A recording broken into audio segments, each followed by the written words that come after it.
Te damos la bienvenida a nuestra sección Negocios y Economía, que de manera conjunta ejecuta la Cámara de Comercio del Estado Lara y Universitas Fundación. Ya es la tercera videoconferencia de este año, que se suma a las más de 100 videoconferencias que se han ejecutado en los diversos temas de interés para la sociedad. Recordemos que este es un espacio para conectar de alguna manera a los empresarios, a los emprendedores que apuestan a una Venezuela distinta, con aquellos expertos que de alguna manera nos pueden orientar, nos pueden mostrar las perspectivas a la orientación de la Venezuela a la cual queremos llegar. Hoy vamos a tocar un tema muy interesante y es para dónde va la economía venezolana. Para eso buscamos a un experto que manejara muy bien todas las variables macroeconómicas, conociera el tema de las finanzas públicas, conociera muy bien el mercado de nuestros commodities venezolanos. ¿Qué mejor que Francisco Rodríguez? Para los pocos que no conocen a Francisco Rodríguez, vamos a dar una breve visión de quién es Francisco Rodríguez. Es un economista graduado en la Universidad Católica Andrés Bello, con un doctorado en la Universidad de Harvard, un PhD en la Universidad de Harvard. Y está muy conectado no solo al tema de la economía venezolana, sino que además está muy conectado a las políticas públicas venezolanas. Está en su genes, está en su sangre. Es hijo del economista Gumersindo Rodríguez, que fue en su momento jefe del gabinete económico del gobierno del presidente Carlos Andrés Pérez. En políticas públicas ha tenido varias conexiones con la realidad venezolana. De hecho, formó parte en el año 2002 de la Oficina de Presupuesto de la Asamblea Nacional. En el 2008 se conectó al tema de las políticas públicas porque fue jefe de investigación a los fines del plan o del programa de las Naciones Unidas para el Desarrollo. Y posteriormente participó en la comisión del UNASUR que elaboró el programa de estabilización solidaria, donde se propone una unificación cambiaria y ajuste de precios a la economía venezolana. En el ámbito profesional ha tenido una destacada participación. De hecho, fue director y economista de Bank of America, de Merrill Lynch, cubriendo economías de Sudamérica, tales como Colombia, Perú y Venezuela.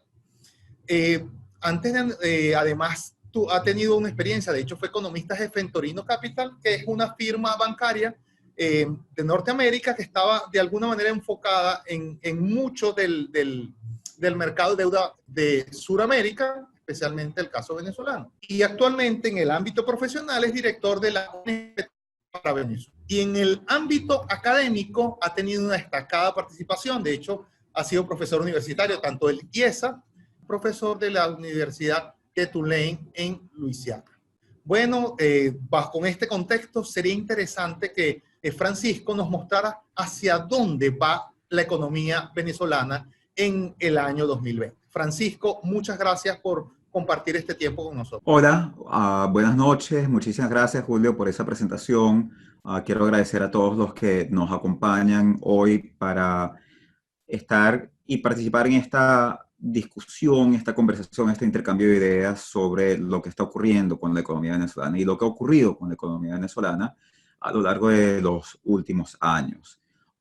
Yo voy a estar compartiendo las imágenes de una presentación donde vamos a tocar algunos de los aspectos principales. Ya la van a estar viendo en pantalla en un momento. Exacto. Entonces, quería dedicarle un poco de tiempo a pensar no solo en qué es lo que está pasando ahora, sino lo que está pasando ahora en la economía venezolana en el contexto de su evolución reciente, en el contexto de la crisis que ha atravesado esta economía a lo largo de los últimos años.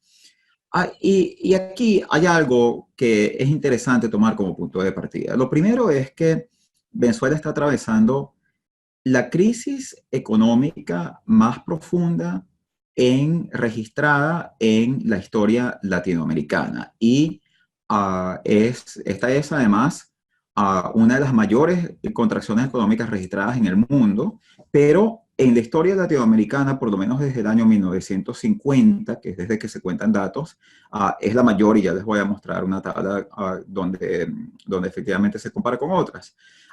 Y el producto por habitante real venezolano se ha contraído en un 60%, 59,9% para ser más preciso, o sea, en 3/5 partes. Esta es una contracción para indicarnos un poco la dimensión de esto este es del tamaño de 3 grandes depresiones. Algunos de ustedes habrán oído sobre la Gran Depresión estadounidense, que ocurrió en los años 30, después del crash de la bolsa de 1929. Y efectivamente, bueno, ese fue un momento traumático para la economía estadounidense. Y la contracción venezolana es como que hubiese venido una gran depresión, después otra gran depresión y después otra gran depresión.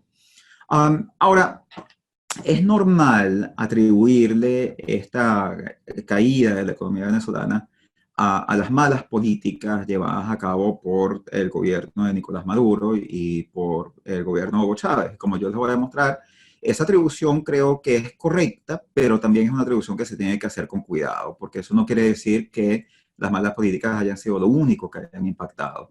Y de hecho es una muestra de cómo uno tiene que ser muy preciso con las preguntas. ¿Qué quiere decir, por ejemplo, preguntarse cuál es la causa de la crisis venezolana? Bueno, para eso uno tiene que definir qué es la crisis venezolana. La crisis venezolana es la caída del producto, la caída de los ingresos de los venezolanos. Bueno, si uno se hace esa pregunta, entonces tú te estás preguntando, por ejemplo, por qué es que los ingresos han caído desde el año 2012. ¿Cuáles son las causas que han llevado a que ese ingreso caiga? Pero no se puede hacer otra pregunta totalmente distinta, que definiría la crisis como el nivel de vida, la diferencia entre el nivel de vida de los venezolanos hoy en día y el nivel de vida que podrían tener los venezolanos si se hubiesen seguido otras políticas. Y eso quiere decir que nosotros deberíamos tomar en cuenta no solo las políticas de los últimos años, sino también las políticas que se fueron fraguando desde el comienzo del manejo por parte del chavismo, tanto de Maduro como de su antecesor Hugo. Entonces ahí uno se está haciendo una pregunta distinta, no es cuánto ha caído desde 2012, sino cuán baja es comparado a lo que podría ser, y esas preguntas tienen respuestas distintas. Ahora, lo que es interesante es que la contracción venezolana, si uno se concentra simplemente en la primera pregunta, que es ¿cuál es la razón de la diferencia entre cómo estamos ahora y cómo estábamos en el 2012? La contracción económica venezolana es una contracción mucho peor a la sufrida por países que tuvieron políticas similares. Y les pongo 2 ejemplos, que fueron Perú durante el primer gobierno de Alan García, entre 1985 y 1990, también con una hiperinflación, con control de precios, con control de cambio, con nacionalizaciones, tuvo una caída de 20% del PIB. Nicaragua, en los años 80, entre el 79 y el 90, tuvo una caída de 31% del PIB, también con características muy similares. Y de hecho, tanto Perú como Nicaragua tuvieron guerras que Venezuela no ha tenido. Perú tuvo una guerra muy fuerte interna contra el movimiento guerrillero Sendero Luminoso, y Nicaragua tuvo una insurrección de lo que se llamó el movimiento de los contras, que era la forma corta de hablar de los contrarrevolucionarios, los que habían insurgido en contra de la revolución sandinista. Entonces, lo que para los especialistas de crecimiento económico es una pregunta abierta y en cierto sentido un enigma, es tratar de entender y de comprender por qué es que a Venezuela le ha ido tanto más mal, tanto peor que lo que le fue a estos otros países que tuvieron políticas económicas malas. Y bueno, y ahí también tenemos que preguntarnos cuál es el rol de otros factores. Entonces tenemos las políticas económicas, tenemos la caída de los precios del petróleo, que indudablemente ocurrió, y también tenemos el efecto de las sanciones económicas impuestas por el gobierno de Estados Unidos. Entonces, ¿cuál es el peso de cada uno de esos 3 factores?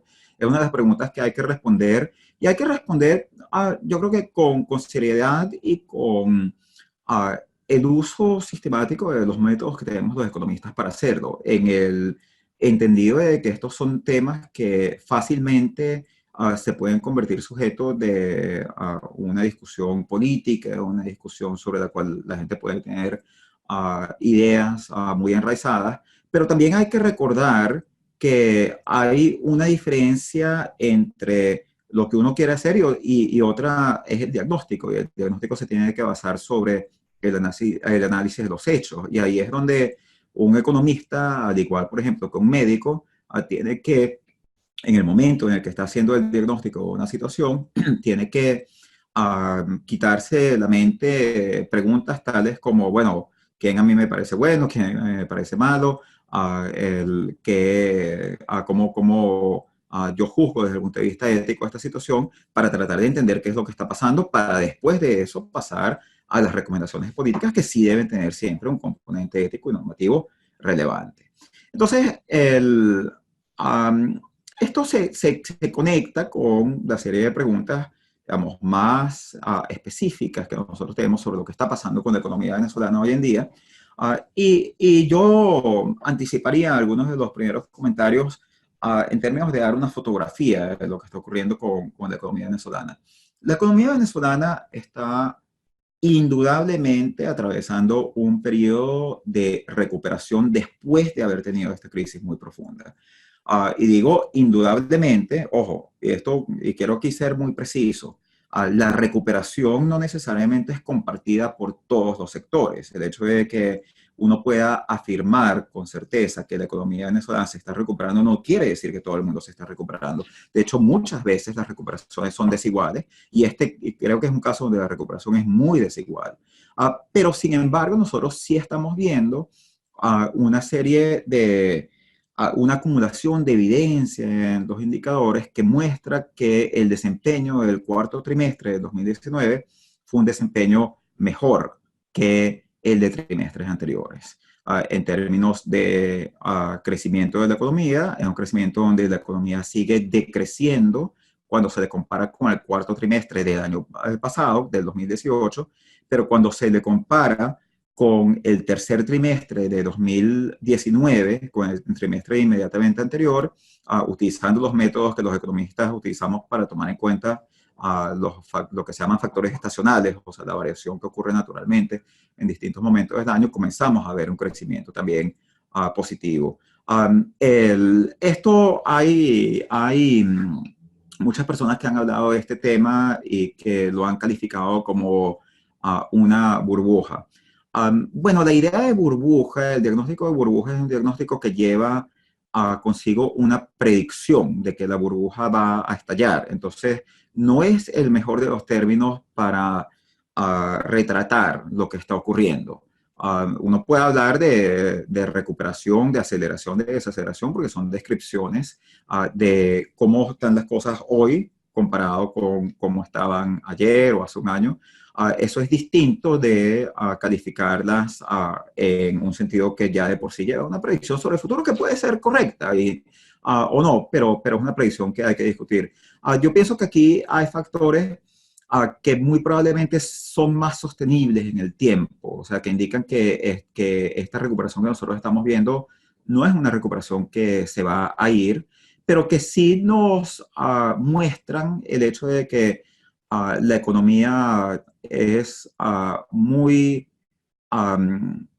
probable que muestre una cierta estabilización y una mejora con respecto al pasado reciente, donde todavía la economía va a estar en niveles muy, muy por debajo, sumamente por debajo de cómo estaba hace también poco tiempo, y por poco tiempo quiero decir hace 5 o 6 años.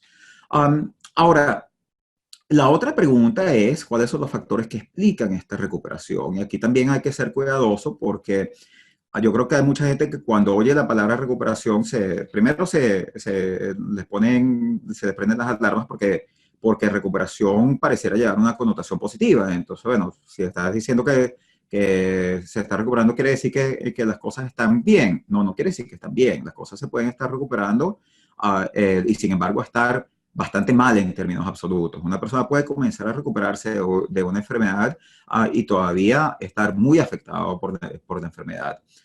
¿Quiere decir que el gobierno lo está haciendo bien? No necesariamente tampoco, porque la recuperación puede ocurrir por factores que no están bajo control del gobierno. ¿Quiere decir que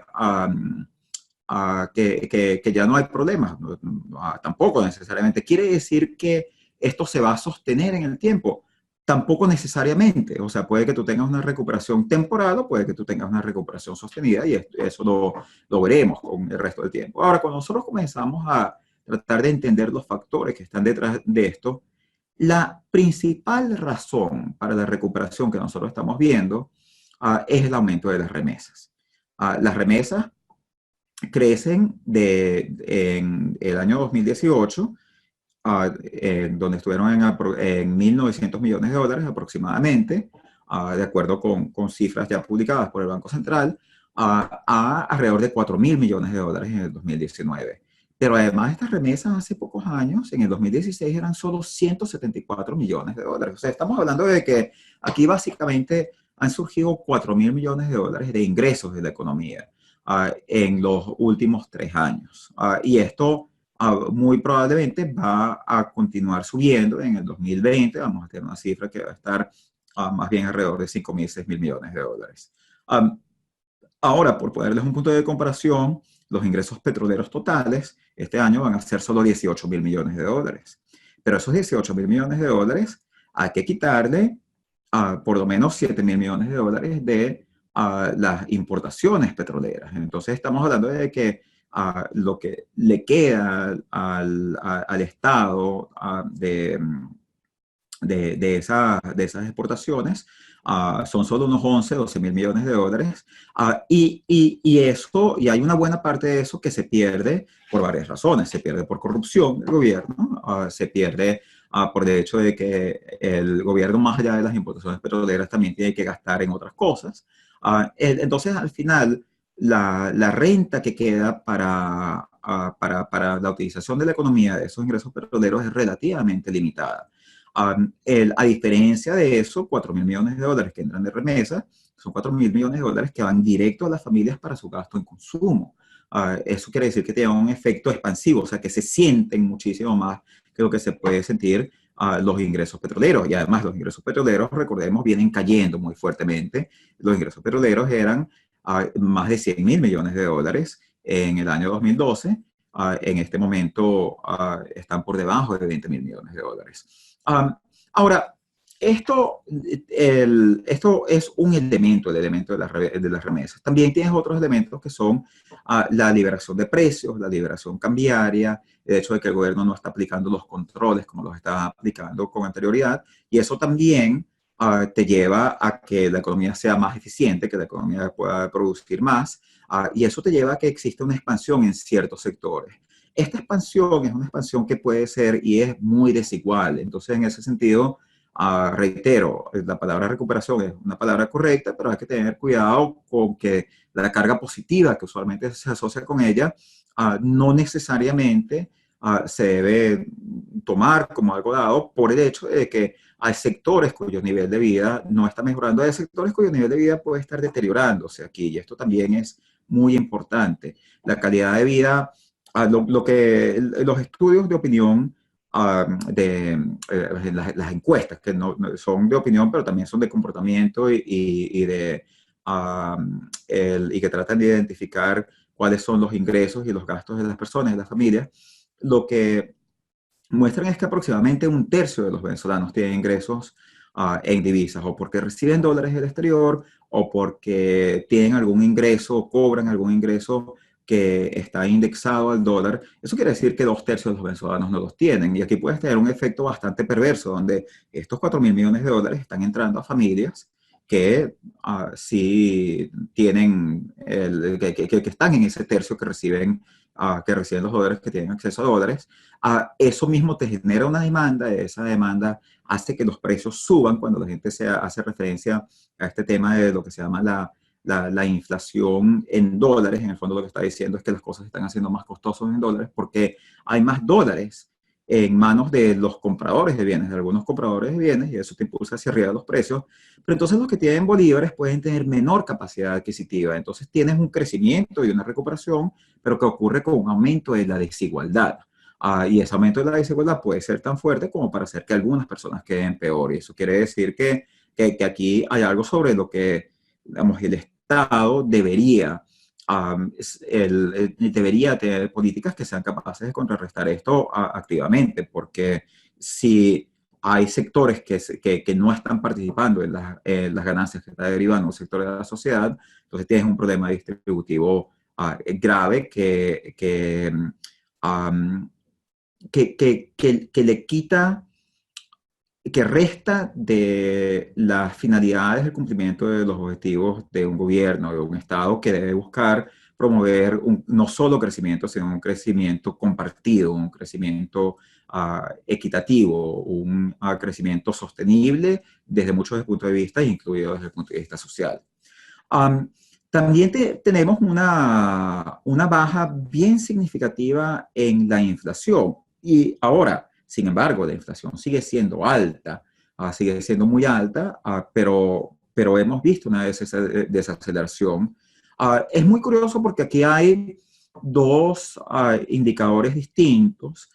Uno lo produce el Banco Central de Venezuela, otro lo produce la Asamblea Nacional, y han dado diferencias muy fuertes en los últimos tiempos. De hecho, la inflación de la Asamblea llegó a estar en 1,7 millones. Ahora, la inflación de la Asamblea, el último cierre de diciembre de este año, la pone en 7.000%.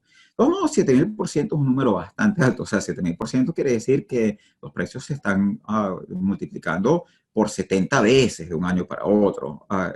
Y eso, digamos, la mayoría de los países del mundo tienen inflación de un dígito, donde los precios crecen en menos del 10%. Los precios se duplican en un país normal al menos cada 10 años. En Venezuela se duplican a 70 veces en un año, pero es, digamos, muchísimo menor que la tasa de 1,7 millones, que quiere decir que se están multiplicando 17.000 veces al año. Es curioso también que la tasa oficial es una tasa que antes era mucho más baja y entonces, bueno, uno podía decir, ok, es que el gobierno subestima la inflación. Ahora está siendo más alta que la de la Asamblea Nacional.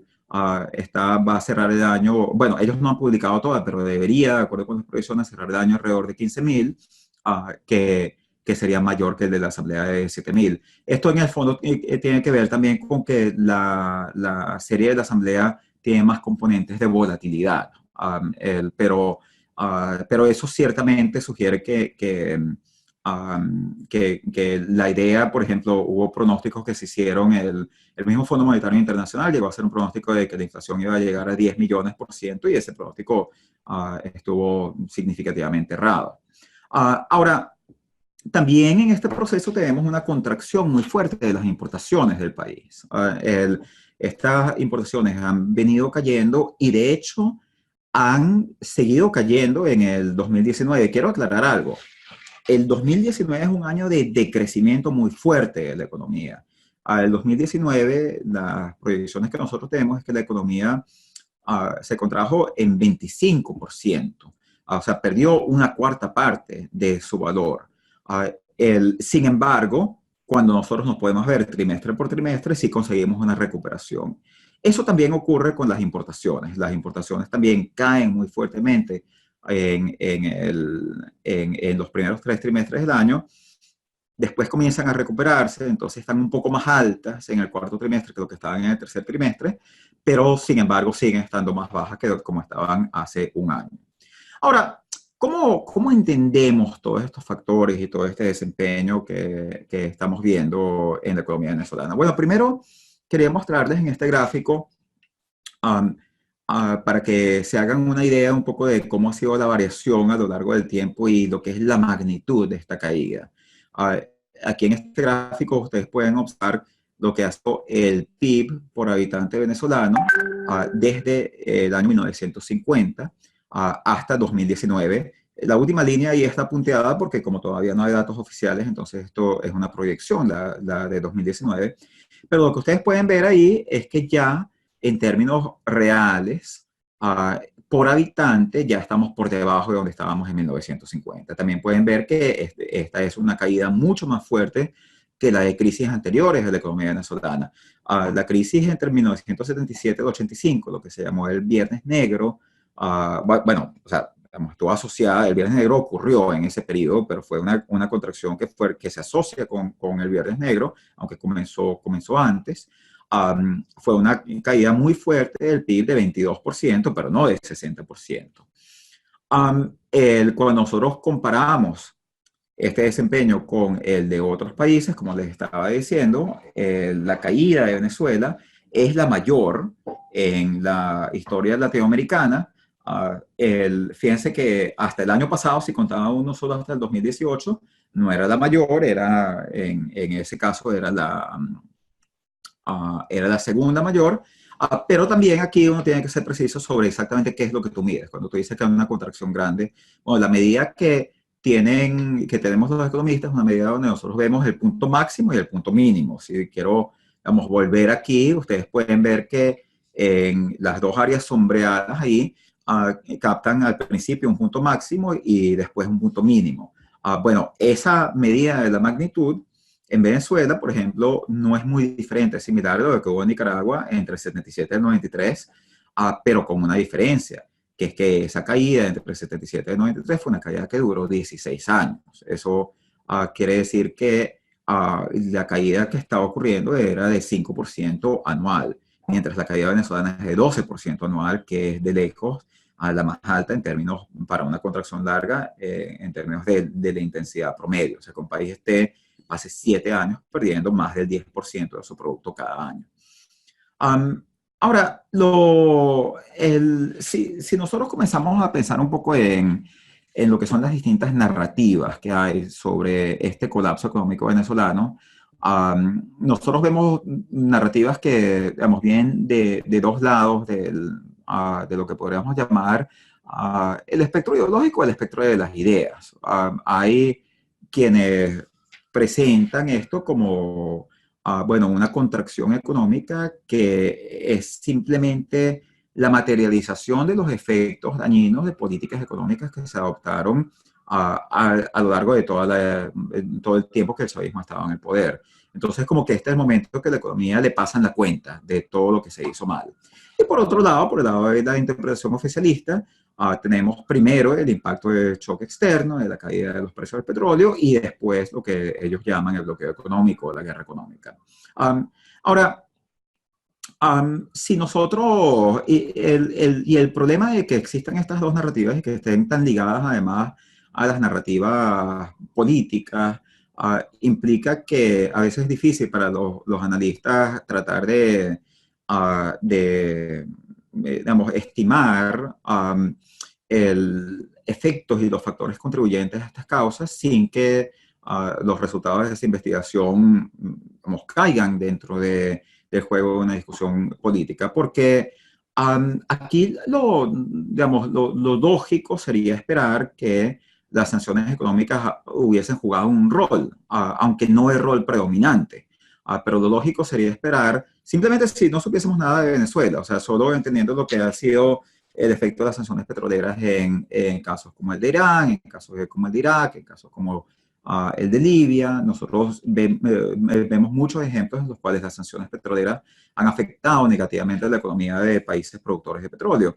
Entonces, ¿cómo nosotros aplicamos esa lección al caso venezolano? Bueno, tenemos que tratar de estimar exactamente cuál ha sido su efecto en Venezuela, pero no sería lógico esperar que no hubiesen tenido ningún efecto.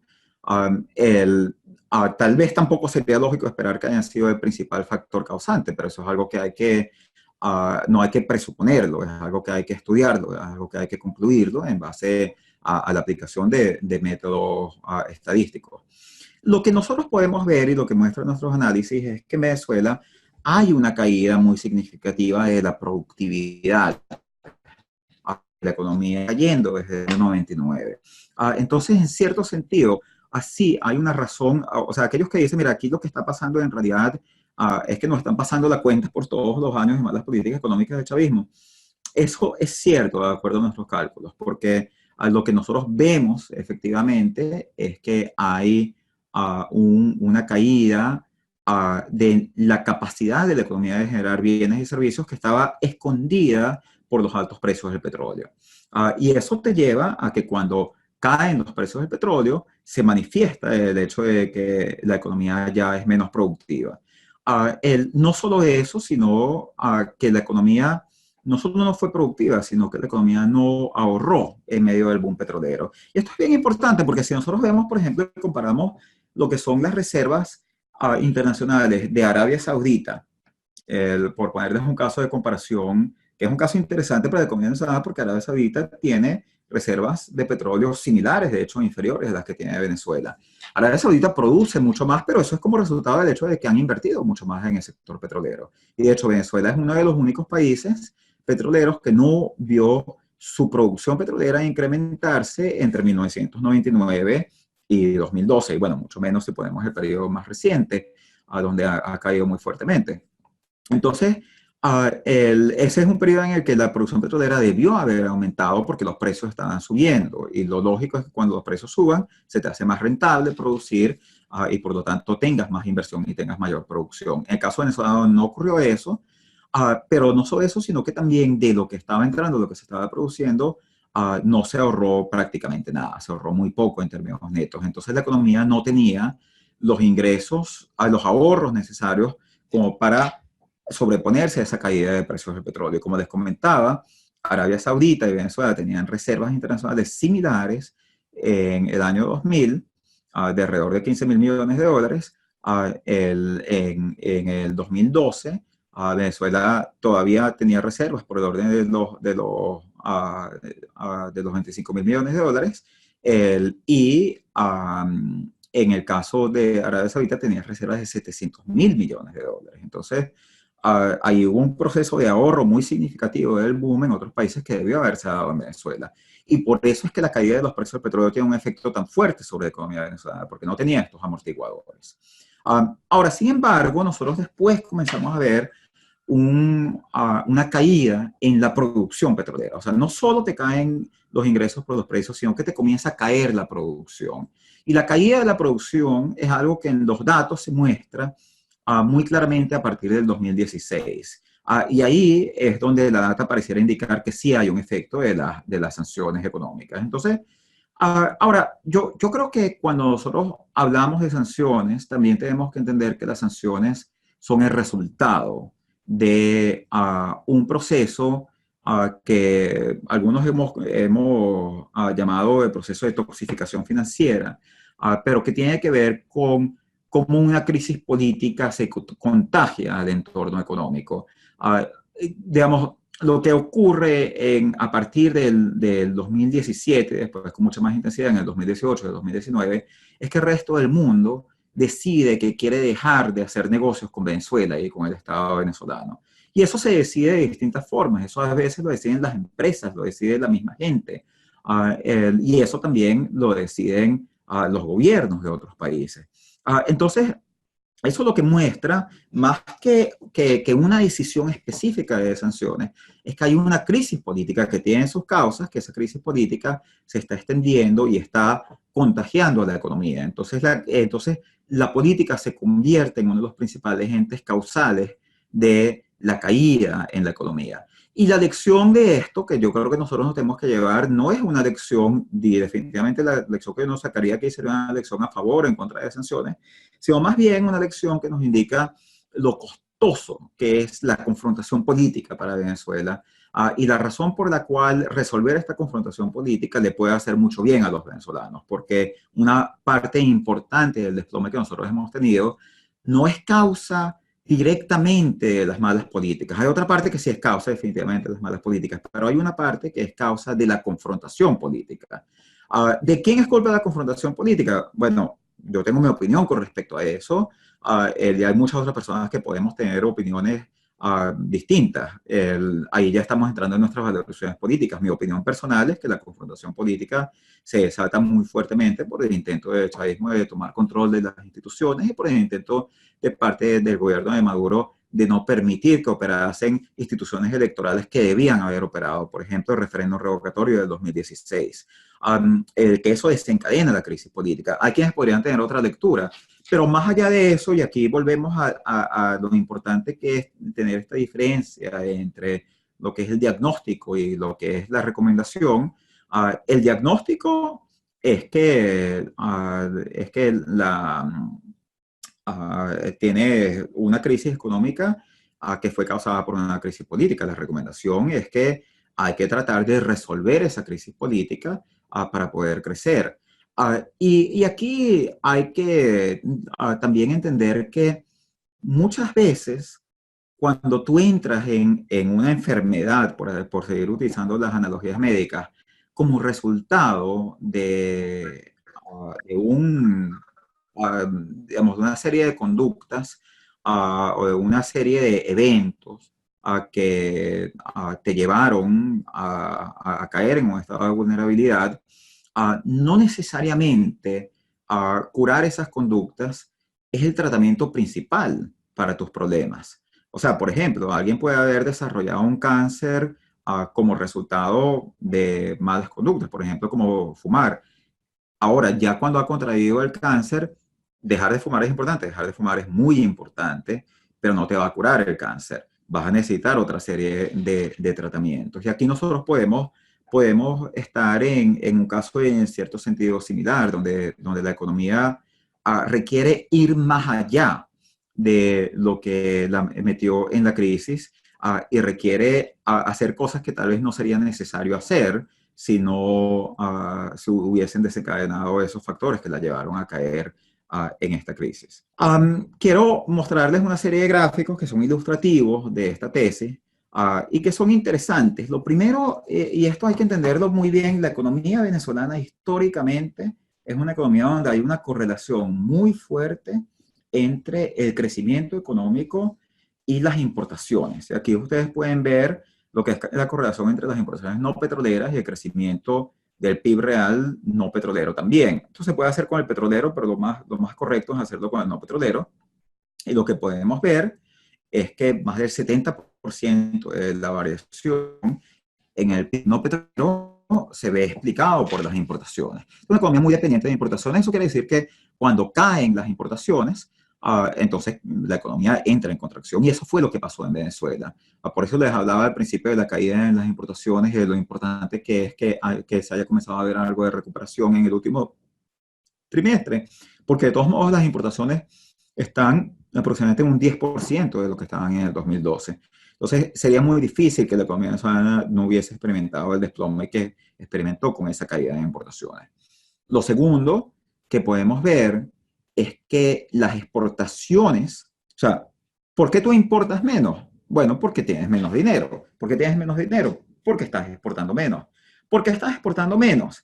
Lo que este gráfico les muestra es que las exportaciones venezolanas comienzan a caer en un principio cuando comienza a caer a los precios del petróleo. Aquí ustedes pueden ver la caída de los precios del petróleo de Venezuela y que ocurre a nivel mundial, donde están en niveles por encima de $100 el barril, ya a caer de niveles cercanos a los $20 el barril. Ahora, comienzan a recuperarse después a partir del 2017, pero esta recuperación, que es una recuperación parcial, pero una recuperación importante, no es una recuperación que se ve reflejada en un aumento en los ingresos. ¿Por qué es que estas barras azules no comienzan a recuperarse? De nuevo, bueno, porque, y aquí voy a adelantar algunas de las láminas, porque la producción de petróleo venezolana comienza a caer. Lo que aquí vemos es el comportamiento de la producción de petróleo entre el 2013 y el 2019. Por cierto, que este gráfico, si nosotros lo extendiésemos más hacia el pasado, lo que veríamos es una producción totalmente estable en alrededor de 2,3 millones de barriles diarios desde el 2008.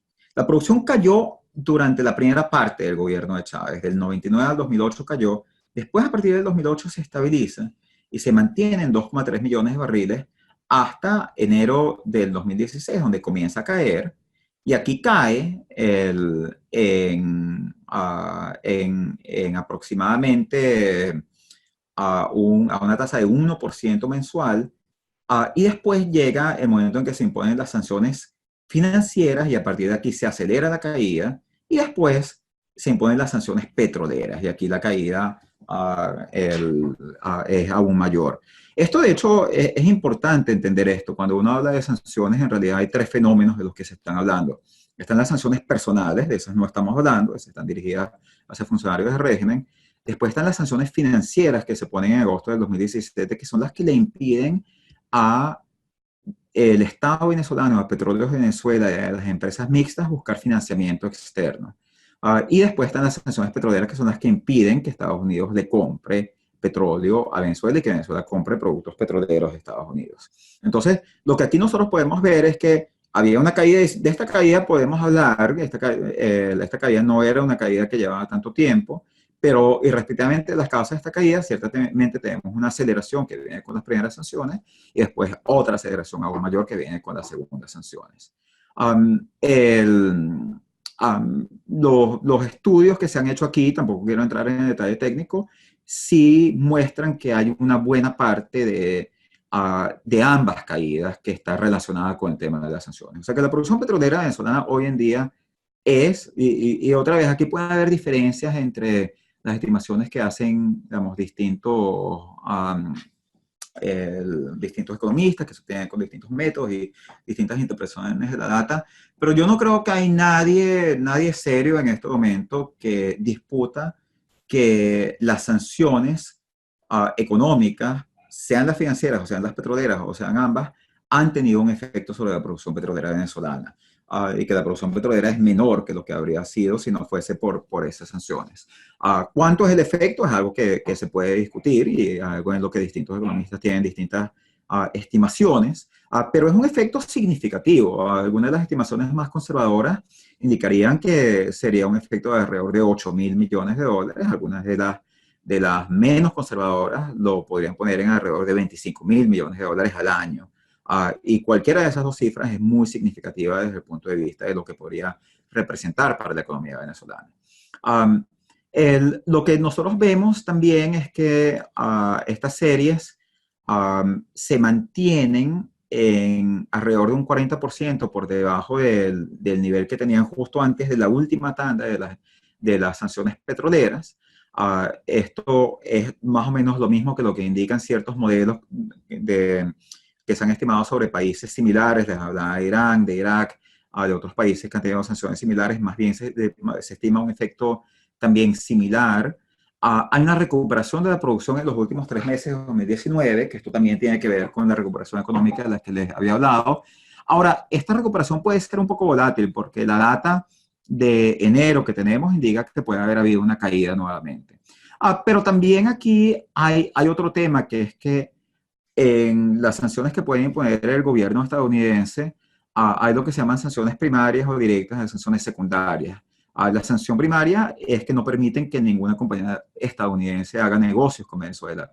La sanción secundaria es cuando le imponen sanciones a una compañía de otro país, digamos la India, por hacer negocios con Venezuela. Esas sanciones secundarias son sanciones que el gobierno estadounidense alrededor de agosto amenazó muy fuertemente con imponerlas, pero en realidad no se han impuesto muchas de ellas, se han impuesto en un margen bastante limitado.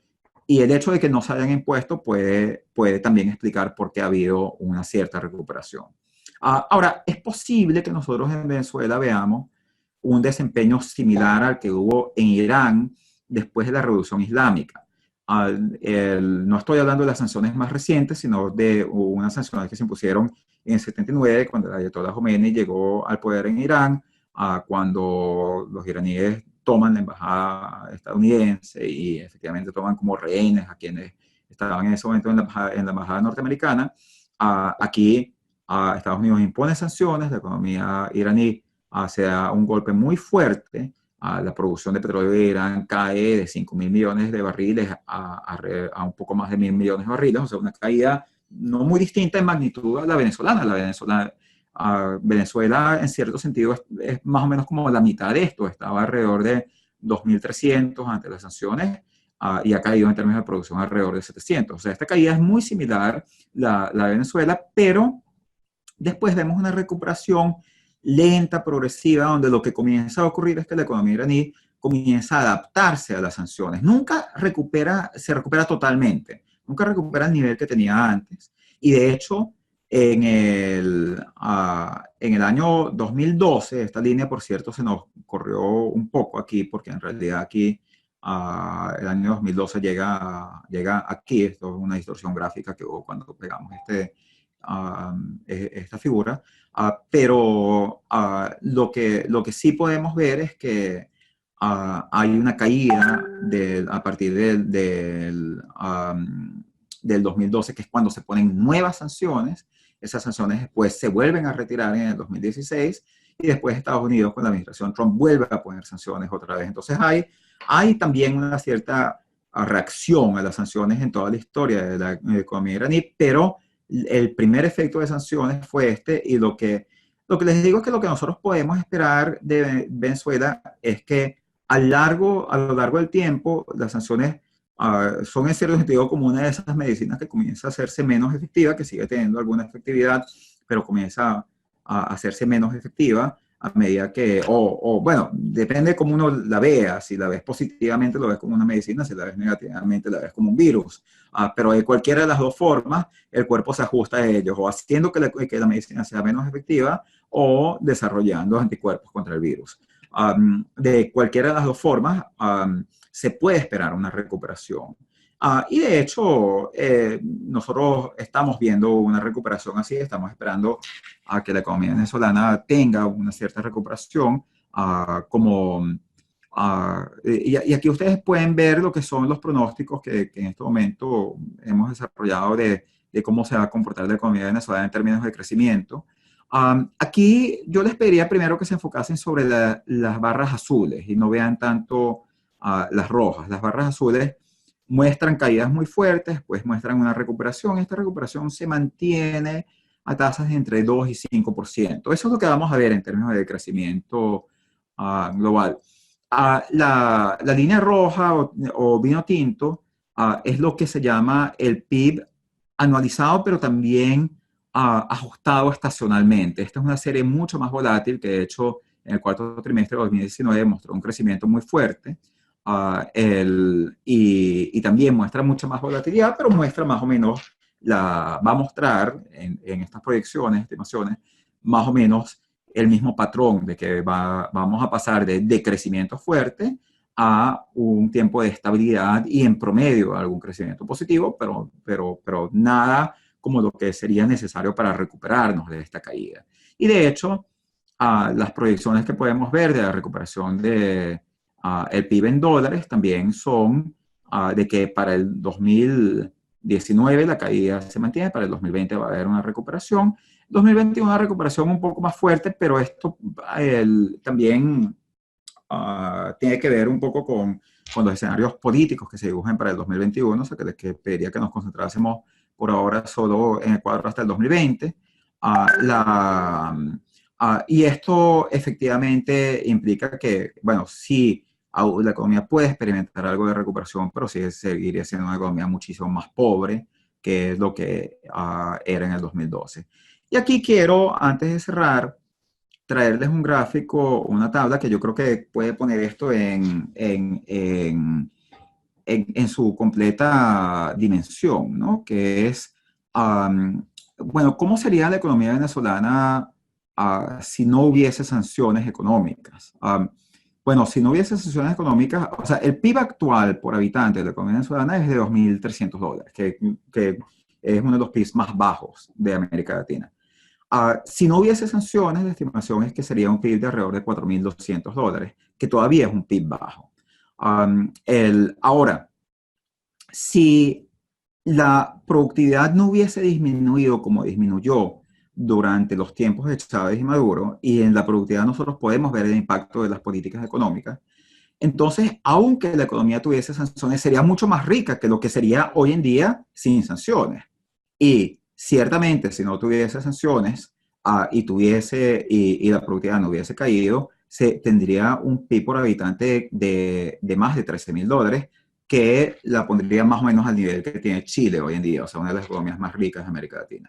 Entonces, la realidad es que esto lo que te dice es que el principal factor cuando uno compara la economía con lo que la economía podría hacer es la productividad, por lo tanto las malas políticas. Ahora, eso no es contradictorio con afirmar que las sanciones han tenido un impacto. Y quisiera, digamos, cerrar un poco con la reflexión de que este es el impacto que se esperaría que las sanciones tuviesen. Cuando el mismo gobierno de Donald Trump anunció las sanciones a principios del año pasado, el asesor de seguridad John Bolton presentó estimaciones de que estas le van a costar a la economía venezolana aproximadamente $11.000 millones, y eso efectivamente es bastante cercano a lo que fue el efecto. Entonces, no es para nada inesperado que este efecto ocurra. Esto quiere decir, por lo tanto, que uno tiene que llegar a la conclusión de que las sanciones son malas. No necesariamente. Eso también implica hacer un juicio sobre cuáles son los beneficios de las sanciones. Las sanciones, por ejemplo, son las que han llevado al gobierno a negociar, son las que han acercado más la posibilidad de una transición. Eso ya estamos entrando incluso en el terreno de los analistas políticos y ahí hay distintas visiones que se pueden tener con respecto a ese tema. Pero lo que yo he tratado de enfatizar es que, digamos, la forma en la que se debe ver el efecto de las sanciones es más bien como, y aquí voy a volver a una analogía que puede venir de dos partes, de dos fuentes distintas, pero que es la misma. De lo que en el caso de los conflictos armados se llaman los daños colaterales y en el caso de las intervenciones médicas se llaman los efectos secundarios. En un conflicto armado, que puede ser un conflicto que, digamos, tiene una finalidad loable o una guerra justa, puede tener efectos colaterales. Una intervención médica puede tener efectos secundarios. Y el trabajo de investigación, por ejemplo, un investigador que estudia los efectos de una medicina sobre los efectos secundarios, no necesariamente quiere decir que si identifica efectos secundarios, vas a recomendar que la medicina no se adopte. Tal vez. Eso, o sea, si los efectos secundarios son muy graves y son mayores que los beneficios de la medicina, entonces te podrían llevar a recomendar que la medicina no se adopte. Pero también te pueden llevar a tratar de diseñar otros mecanismos que permitan que la medicina opere sin que tenga estos efectos secundarios tan fuertes. Y eso puede tener que ver con el diseño de tratamientos complementarios. Y eso tiene que ver algo también con las recomendaciones que nosotros hemos hecho sobre cómo se debe rediseñar este esquema de sanciones para permitir excepciones que permitan la venta de petróleo, lo que llamamos acuerdo petrolero humanitario, que permitan que Venezuela recupere la capacidad de vender petróleo en Estados Unidos bajo la condición de que los ingresos derivados de esas ventas de petróleo sean utilizados con fines humanitarios. Esa es una forma en la que uno podría cumplir el objetivo que tienen estas sanciones, que es limitar el acceso que tiene el gobierno a recursos, porque en este planteamiento los recursos se utilizarían bajo fuerte supervisión de la comunidad internacional y se distribuirían a través de un mecanismo totalmente despolitizado. Entonces se cumple el objetivo, pero se elimina el efecto secundario, que es el efecto negativo económico indudable que tienen estas medidas. Bueno, con eso llego al fin de la exposición y me gustaría abrir un espacio a los comentarios, preguntas, dudas y otras intervenciones que puedan tener interés en realizar.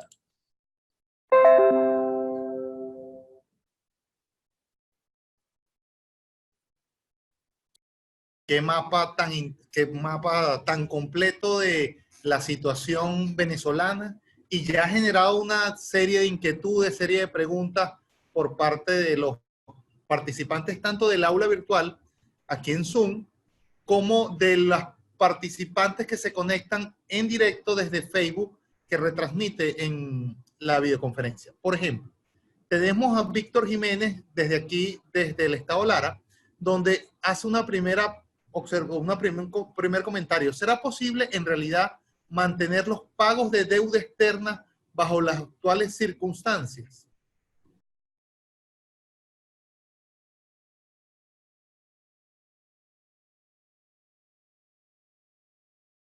Ok. Aquí primero.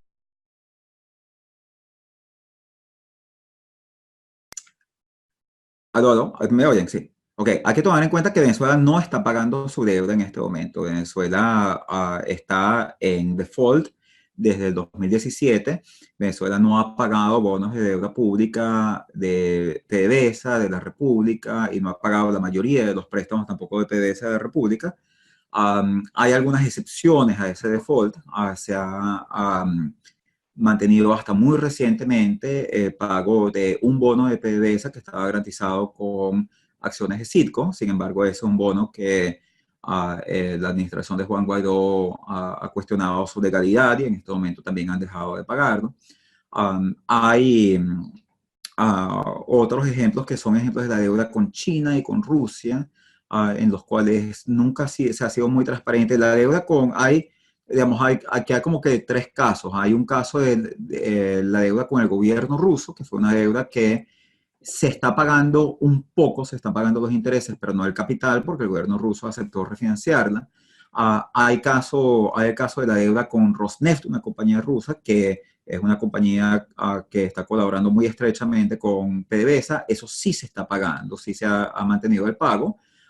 Pero bueno, digamos, PDVSA está derivando beneficios bien significativos. Y otra vez podríamos cuestionar si eso es lo correcto, si eso es lo que queremos o no. Pero PDVSA como empresa, dado sus objetivos, que es seguir vendiendo petróleo en el resto del mundo, está derivando beneficios de la relación con Rosneft y por lo tanto considera que tiene sentido seguirles pagando. Y después es un caso en el que hay muy poca transparencia y no se sabe muy bien qué es lo que está pasando, que es el caso de China. Pero la información que tenemos es que Venezuela tampoco le está pagando a China, en parte por decisión de los chinos, y esto tiene que ver un poco con el tema de sanciones secundarias. Es un tema relativamente complejo donde el mecanismo que podían utilizar para el pago era un mecanismo que podía llevar a los chinos a violar sanciones o a que se le impusieran sanciones secundarias, y entonces parece que los chinos mismos dijeron, bueno, no nos tienes que pagar por ahora, ¿no? Eso quiere decir que en este momento no se están cumpliendo la mayoría de los compromisos de deuda externa, entonces, en ese sentido, ese dilema no existe sobre si se puede seguir pagando la deuda. Ahora, pero de todos modos, yo sí creo que hay una duda, y tal vez es la preocupación de la persona que hace la pregunta, hay una duda, digamos, más fundamental, que es, bueno, se pueden mantener las condiciones de la deuda. O sea, si la economía se recupera, puede comenzar a pagar esta deuda, además que lleva tanto tiempo sin pagarse y que los pagos eran pagos muy fuertes para la economía. Y yo creo que ahí se puede efectivamente argumentar que la economía venezolana no está en condiciones de pagar esa deuda, ciertamente como estuvo contratada. Y yo creo que eso es comprensible para todo el mundo. Y les puedo decir, teniendo una experiencia donde yo trabajé durante 8 años en mercados financieros que estaban involucrados en la comercialización de deuda de muchísimas economías latinoamericanas, incluida la venezolana, le puedo decir que los acreedores están conscientes que Venezuela no tiene la capacidad de pagar esta deuda.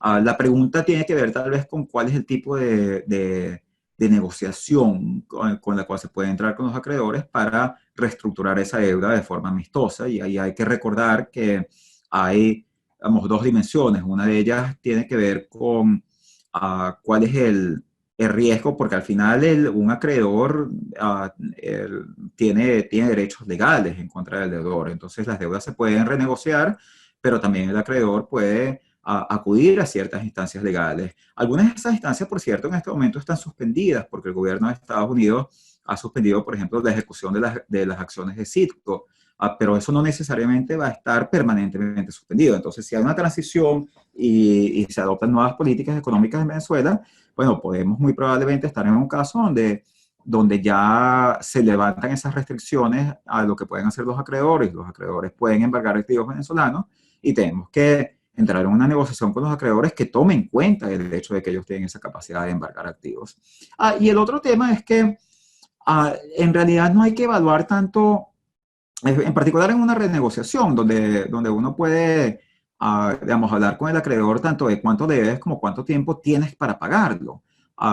Yo creo que aquí la economía venezolana tiene muy fuertes capacidades de recuperación económica, entonces en esa negociación, yo creo que lo más recomendable es que el Estado venezolano priorice la óptica de tratar de negociar para que le den más tiempo para pagar, o sea, más que bajar los niveles de deuda, el aumentar el tiempo durante el cual no tiene que pagar, porque eso es lo que le va a permitir liberar recursos para invertir en la recuperación de la economía. Y esta economía, si se puede recuperar muy fuertemente, entonces después hay un momento en que sí tal vez puede pagar esa deuda o pagar una parte de esa deuda mayor que la que podría pagar ahora. Entonces, en ese sentido, puede haber un espacio para una solución cooperativa, lo que se llama una solución de ganar-ganar con los acreedores, en los cuales los acreedores acepten darle a la economía un espacio, un tiempo para invertir, para invertir en la economía. Esto es lo que en la época de los 80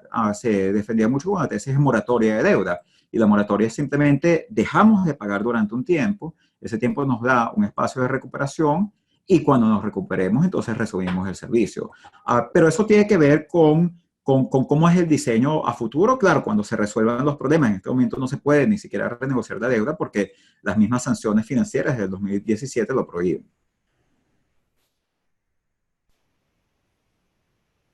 Gracias. Mira, desde Colombia, por vía desde Facebook, Andrés Méndez nos habla de lo siguiente: expectativa de inversión.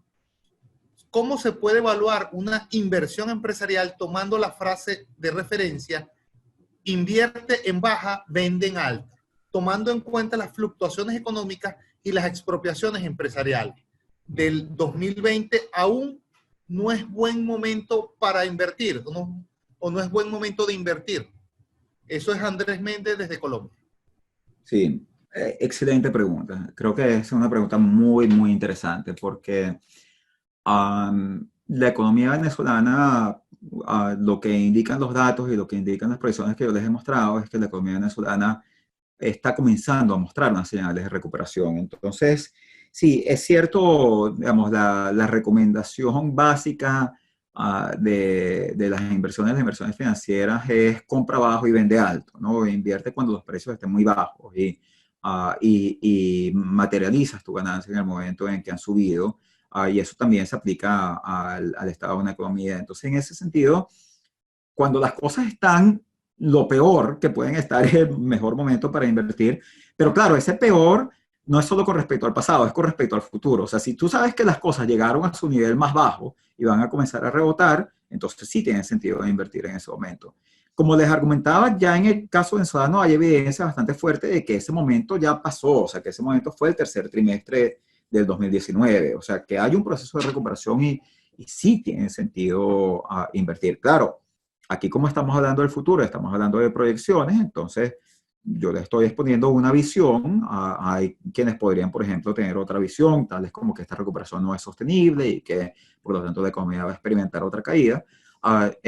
Y eso llevaría a una recomendación distinta. Pero yo sí creo que digamos, vistos todos los factores, sí tiene sentido invertir. Ahora, pero la persona que hace la pregunta también se refiere a un tema bien, bien importante, bien relevante, que es este tema de las expropiaciones. O sea, porque la expropiación te mete otra dimensión. O sea, no es que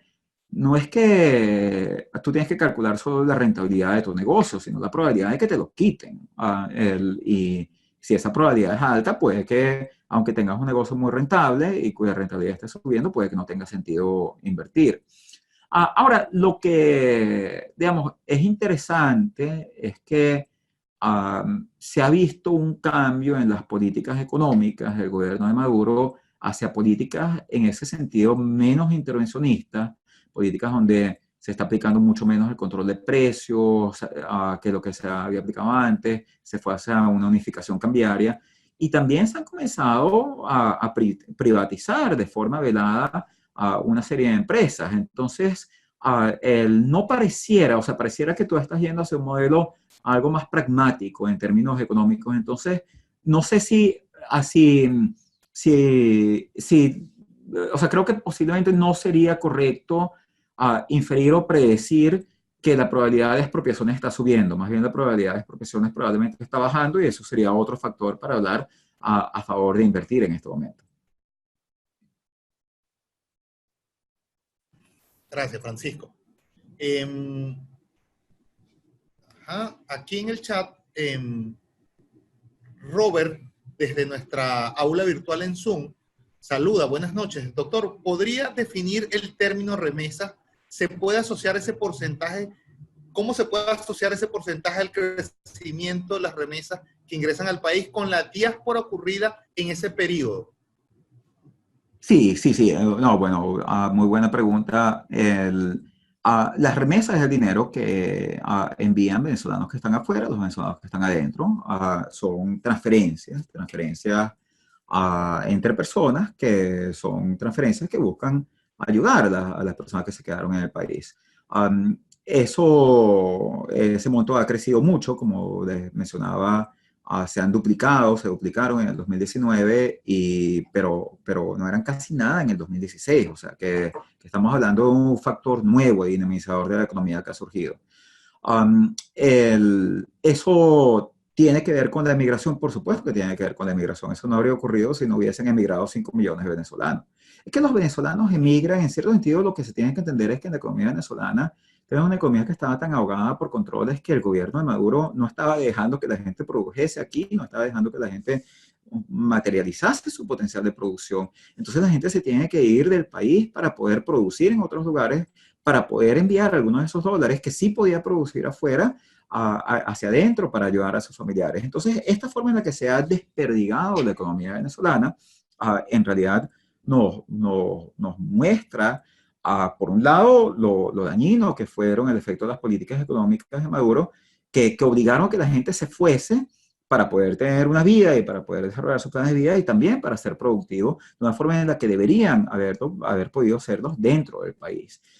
Eso también quiere decir que esta dinamización que está ocurriendo en la economía, este crecimiento, no solo, por lo menos la parte que viene de las remesas, que como yo argumenté creo que es el factor principal, fundamental, esto no solo, o sea, no solo que no obedece a políticas positivas del gobierno de Maduro, sino que más bien es una de las consecuencias negativas. Lo que pasa es que la consecuencia negativa es una consecuencia que se va atenuando con el tiempo. De la misma forma que yo les mostré en ese gráfico que la economía iraní se comenzó a recuperar de las sanciones, bueno, de la misma forma, cuando un gobierno le da un golpe tan fuerte que le dieron las malas políticas económicas de Maduro a la economía venezolana, la economía tiene sus mecanismos de defensa y uno de esos mecanismos de defensa es la migración. Entonces la economía comienza a recuperarse. Bueno, eso es como, imagínate que te hayan caído a golpes y que terminas en el hospital y después comienzas a recuperarte porque comienzan a sanar las heridas y que la persona que te cayó a golpes te diga, mira, tú estás mejorando, eso es porque yo lo hice muy bien. No, no, no, o sea, me estoy recuperando de los golpes que me diste.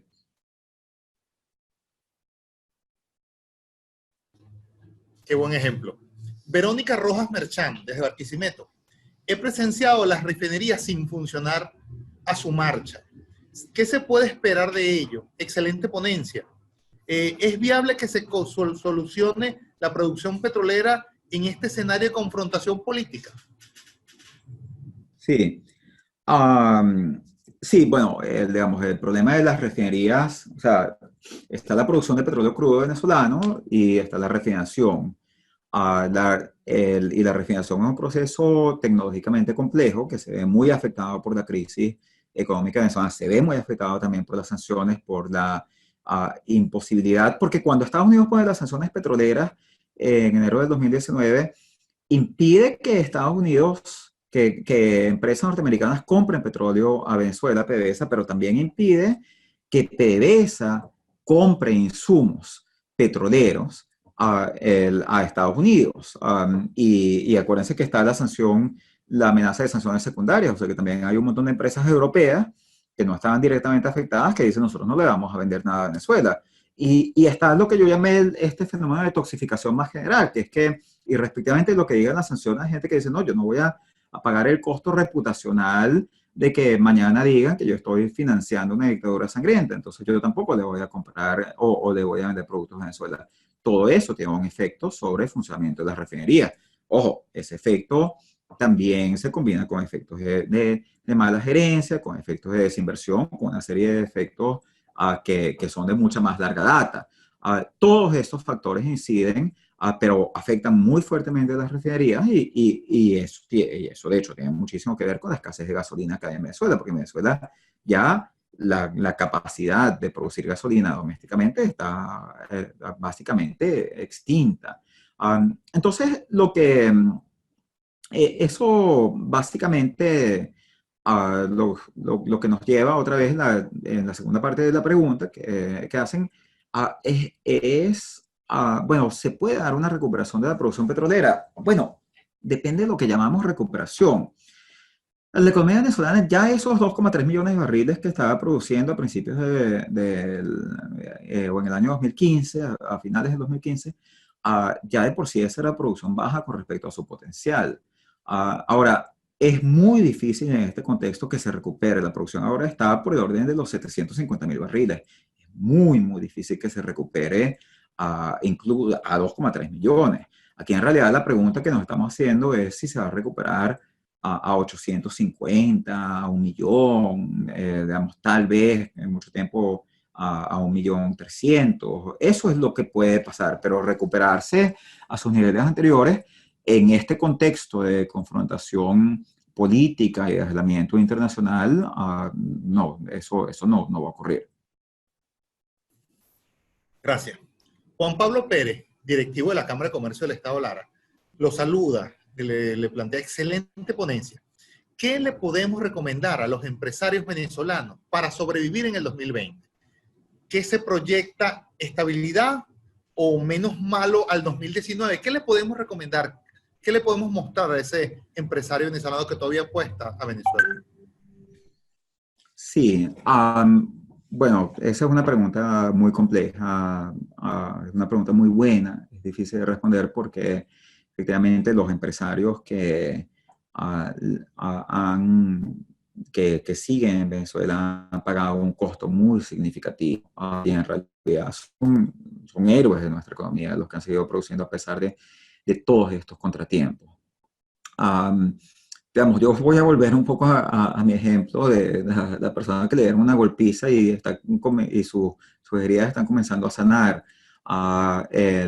Unos días se despierta sintiéndose mejor, otros días se despierta diciendo, oye, esto sí que me duele. E incluso le puede hasta doler más que lo que le dolía en el momento de la golpiza, porque en el momento de la golpiza tenía toda la adrenalina full y no necesariamente sentía todo el dolor.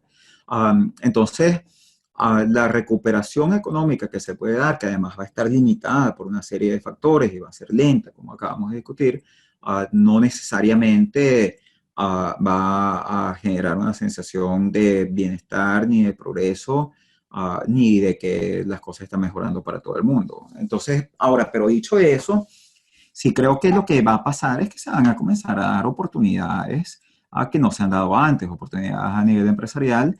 Y yo creo que el empresario lo que tiene que estar es atento a esas nuevas oportunidades y a esos cambios en los patrones. O sea, la Venezuela que va a surgir desde el punto de vista productivo va a ser muy distinta de la que estaba ahí antes. Por un lado, yo creo que este es un país donde tiene sentido apostarle a los sectores productores de lo que en economía llamamos bienes transables. Y los transables son tanto los bienes exportables como los bienes que compiten con importaciones. Creo que ahí tú tienes una economía que todavía es muy competitiva a nivel internacional en términos de los bajos costos laborales. Puede ser muy poco competitiva en otros términos, pero los costos laborales, en la medida en que son bajos, le dan una cierta ventaja y esa ventaja crea unos nichos de mercado y esos son nichos que no habían podido operar hasta muy recientemente por las restricciones de las políticas económicas y también por una cierta cautela de parte del sector empresarial, pero yo creo que esos son sectores que van a comenzar a tener un auge donde además creo si nosotros tenemos este marco de políticas, digamos, un poco más pragmáticas que estamos viendo por parte del gobierno, entonces nosotros podemos tener más espacios, por ejemplo, para que empresarios que pueden generar sus propias divisas, digamos, sean no solamente tolerados, sino aceptados, incluso promovidos. Eso quiere decir que involucrarse en sectores exportadores, que antes el empresario lo podía ver con mucho recelo, porque a pesar de que era rentable, pensaba, bueno, el gobierno va a venir y me va a quitar las divisas que yo me gane. Ese yo creo que va a ser un factor cada vez menos importante y por lo tanto puede que ahí nosotros comencemos a ver más oportunidades de inversión rentable. Todo esto, por supuesto, tiene que ver con, digamos, hacer predicciones y proyecciones en un país en el cual mucho sigue dependiendo de la política, de la evolución política. Entonces, yo también recomiendo, y uno como economista tiene ciertas limitaciones en lo que uno puede predecir en términos de los condicionantes políticos. Entonces, yo ahí recomiendo que tome una decisión de inversión tome en cuenta los factores económicos y también, digamos, saque su bola de cristal política, porque eso también va a ser un determinante muy importante. Ok, con la bola de cristal política, Robert, desde aquí, desde nuestra aula virtual, plantea lo siguiente. ¿Sería un error considerar a esas remesas como un factor dinamizante de nuestra economía si las mismas no son producto de la producción de bienes y servicios? ¿Puede recuperarse la economía por sus propios medios con la participación de la empresa privada? Lo que es que hace dos preguntas. Y la segunda pregunta, y ya con esto vamos cerrando, Francisco, que hace Robert, ¿puede recuperarse nuestra economía con sus propios medios con la participación de la empresa privada, nacional o extranjera, sin la intervención de entes internacionales? Fueron dos preguntas. El tema de las remesas y el tema de la posible recuperación con o sin ayuda de organismos internacionales. Sí, mira, el tema de las remesas, yo creo que hay que entenderlo de la siguiente forma. Yo les hablaba antes de que la economía venezolana en cierto sentido se había desperdigado, o sea que nosotros tuvimos un gran éxodo y ese éxodo quiere decir que venezolanos productivos, gente que podía estar trabajando en Venezuela, decidió irse a otro país. Y el hecho de que están mandando remesas quiere decir que tienen un vínculo muy fuerte con este país, con Venezuela, pero ellos lo que han decidido es producir desde donde son más productivos, desde lugares donde tienen los factores complementarios, incluidos el rol del gobierno, que les permite generar ingresos. Entonces, y esto, mira, hay unos trabajos que se hicieron hace unos años sobre el tema migratorio por un economista de Harvard llamado Dan Pritchett y un economista del Centro de Desarrollo Global en Washington llamado Michael Clemens, que es un trabajo muy interesante porque ellos comenzaron a calcular lo que era el producto uh, por habitante de una nación, entendía la nación como incluyendo a sus habitantes que estaban dentro del país y los que estaban fuera del país. O sea, en el fondo decían, en vez de tener en la idea un concepto territorial de país, vamos a tener un concepto de nacionalidad de país. Entonces te mostraban casos como que, por ejemplo, El Salvador, que es una economía que tiene muchísima inmigración, era una economía donde los salvadoreños habían aumentado mucho sus ingresos a través de la inmigración. Entonces, y cuando uno entiende eso, entiendes que las remesas sí vienen de la producción, vienen de producción real. El hecho de que esa producción ocurra en otros países no quiere decir que no está ocurriendo. Y por lo tanto sí pueden ser la base de un proceso productivo. Y lo que nosotros vemos es que en países como en Centroamérica, países como países del Caribe, muchas economías del Caribe, y así como en otras regiones, tenemos economías que han tenido una inmigración muy fuerte y donde se ha producido y se ha generado un flujo de remesas que es un componente dinamizador de esas economías durante periodos bastante largos. O sea, la República Dominicana, por ejemplo, es una economía que depende muy fuertemente de remesas y esas remesas siguen llegando. Que tal vez hay algún momento en el que se vayan debilitando porque, bueno, ya la gente pierde su conexión después de varias generaciones, sí, pero digamos, eso es en muchísimo tiempo. Eso es como, bueno, ok, ya España no depende de las remesas de América, en una época dependía del oro de América, bueno, pero pasaron siglos.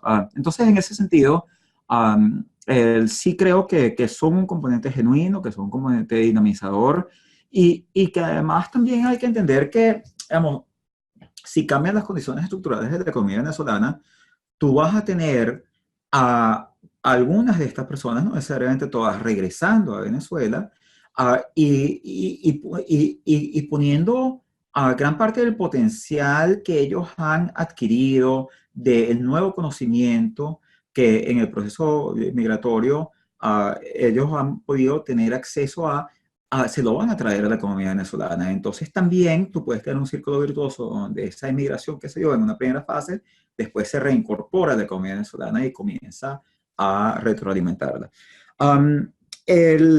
Además de que la migración es un proceso, además muchas veces mucho más dinámico, a veces la gente se va por ciertos periodos de su vida y la gente regresa y sigue habiendo vínculos muy fuertes entre la diáspora y la comunidad nacional. Entonces, todos estos factores tienen la capacidad de dinamizar un proceso económico, no van a ser el único factor dinamizador y la economía no va a crecer sosteniblemente si no hay otros factores que también lo ayudan, pero sí pueden ser un componente importante.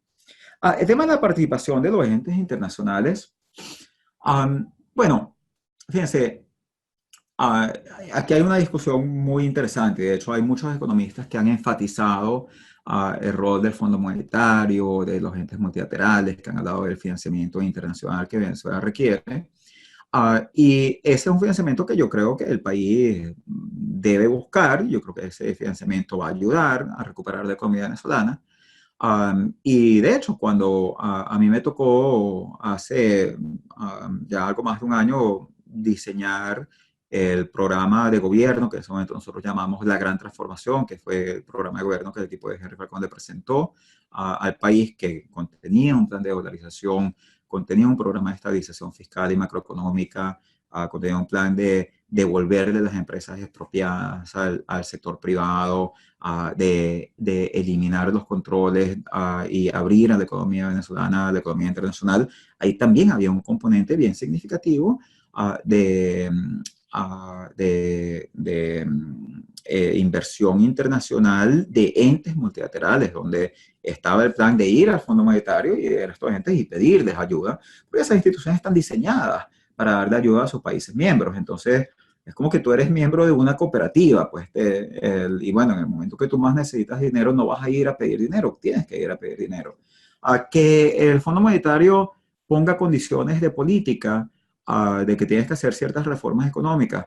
Bueno, eso ha variado bastante, porque en realidad lo que el Fondo Monetario hace hoy en día es que el Fondo Monetario te pide que tú estabilices tus cuentas fiscales, de forma que tú seas capaz de pagar ese préstamo, que ese dinero que ellos te van a estar prestando, porque ellos no te lo están regalando, te lo están prestando a tasa de interés muy baja.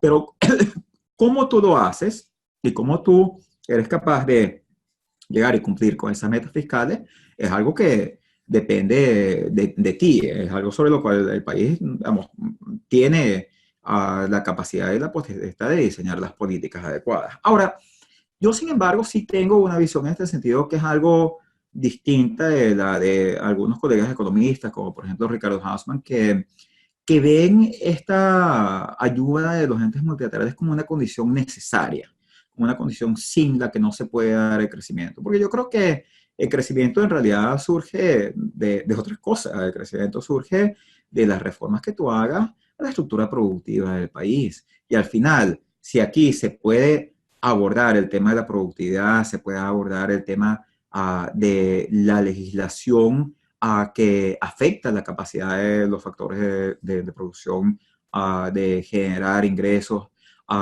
que puede abordar la integración de la economía dentro de la economía mundial, que puede crear y volver a generar un sistema de precios que funcione en Venezuela, tal como funciona en otros países.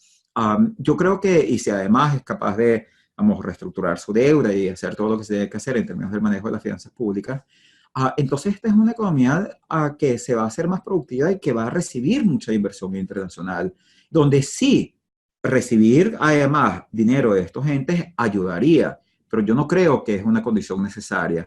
Y creo que además concebirla como una condición necesaria te puede llevar a tomar las decisiones equivocadas. O sea, fíjate tú que nosotros ahora estamos viendo el caso de Argentina. Argentina es un país que creyó muchísimo en que lo que tenía que hacer era conseguir muchísimo dinero del Fondo Monetario y consiguió 60.000 millones de dólares, 57.000 millones de dólares del Fondo Monetario. Y sin embargo, la economía terminó en crisis. Entonces, yo lo que diría es que, bueno, como decía aquella vieja canción, el dinero no lo es todo. O sea, tú tienes que hacer otras cosas para poder a tu economía crecer. Y sí, si en medio de eso consigues a alguien que te pueda ayudar, como estos agentes multilaterales, con préstamos a bajas tasas, entonces definitivamente deberías tomar provecho de ellos, pero no hagas que tu plan económico dependa de ellos. Bueno, Francisco, de verdad que estamos desde la Cámara de Comercio, desde Universitas Fundación, infinitamente agradecidos porque te hayas separado un poco de tus responsabilidades allá en la Universidad de Tulane, donde entendemos que estás llevando el nombre de Venezuela siempre manteniendo en alto. Damos seguimiento continuo a tus trabajos y a tus publicaciones, y estamos muy agradecidos de que apoyaras esta actividad que hace los gremios venezolanos para mantener conectados, para suministrar información valiosa a sus agremiados, a esos héroes invisibles que todos los días apuestan por Venezuela. Tómate un minuto para despedirte de esas personas que hasta esta hora te han acompañado y un mensaje final. Bueno, en primer lugar, muchísimas gracias a todos por esta oportunidad, por esta conversación. Siempre, digamos, siendo uno de esos venezolanos que me ha tocado emigrar, que me ha tocado hacer vida afuera, trato de mantenerme conectado lo más posible con el país. Lo extraño, y estas oportunidades, mucho más las oportunidades que me hacen sentir como que estoy en un salón de clases en Venezuela, digamos, justamente me recuerda a mis tiempos en la Universidad Católica, mis tiempos en el IESA, donde podía participar y compartir con aquellos para que para mí es más importante poder prestar algo de mis servicios. En ese sentido, estoy totalmente a la orden de ustedes. Quiero además reiterar mis palabras de aprecio, pero también de un profundo respeto por la labor que vienen realizando, y manifestarles que este trabajo arduo, tan difícil de mantener la actividad privada en Venezuela durante estos años complejos, es algo que va a rendir frutos y que el futuro de los venezolanos se los va a agradecer. Así que reitero otra vez el calificativo que me parece muy apropiado, de que son los héroes invisibles de la economía venezolana. Sigan adelante y esperemos que nosotros en los próximos años podamos generar un marco en el cual el país le dé la posibilidad a esa economía de surgir, de avanzar y de crear progreso con equidad, progreso inclusivo para todos los venezolanos. Muchísimas gracias, un gran saludo. Bueno, señores, muchas gracias y nos vemos el próximo lunes en su espacio Negocios y Economía de la Cámara de Comercio y Universidad. Hasta luego. Hasta luego.